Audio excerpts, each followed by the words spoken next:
takže takto. My začíname, hej, s tým, že sme si osolili vodu, dali sme si tie rebra variť. Nech nebudú tvrdé, nech sa nám potom dobre papá. No a potom ich vyberieme a dáme do rúry.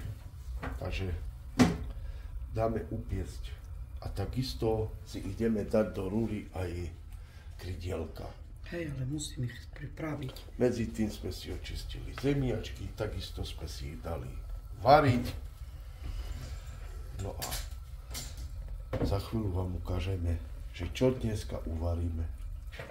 Na čo má moja manželka chuť.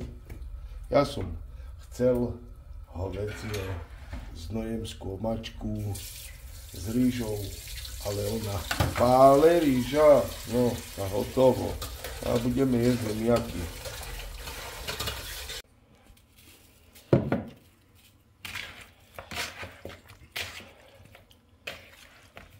Takže mäsko, tie krydielka, hej, si očistíte, umiete. My sme si odrezali aj tie letky, tie konce a posolili sme si, ne? Dali sme soľ. Dali soľ. No a teraz dáme grilovacie korenie.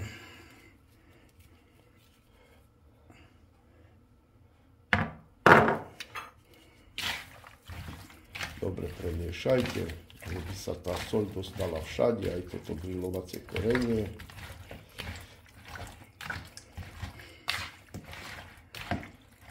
Tak, my máme poukladané. Ešte Silva opepri troška z vrchu. Dobre. Podliala si vodou? Podlejeme. Takže podleje ešte troška vodičku. A ide to do pekáča. Aj to nedám veľa. Čo nedáš veľa? Tá vodičku len tak. Ja, len tak troška. Stačí, toto ešte nechám. Stačí, dobre. No, takže tak. Ideme si pretriať. Predhrejeme si pekač, či čo to je toto, rúra. A dáme to tam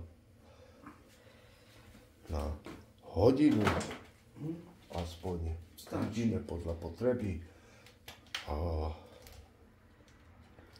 potom ešte toto pašvare, toto rebierka si ešte potom dáme na vrch.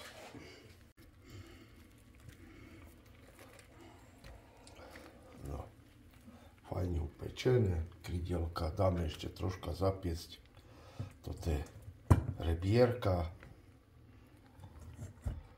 Fajne sme ich tiež uvarili, mekučké. Ja som si už dal troška papiňo. No a dáme naspäť zapiec ešte do rúry. Už idem konečne papať.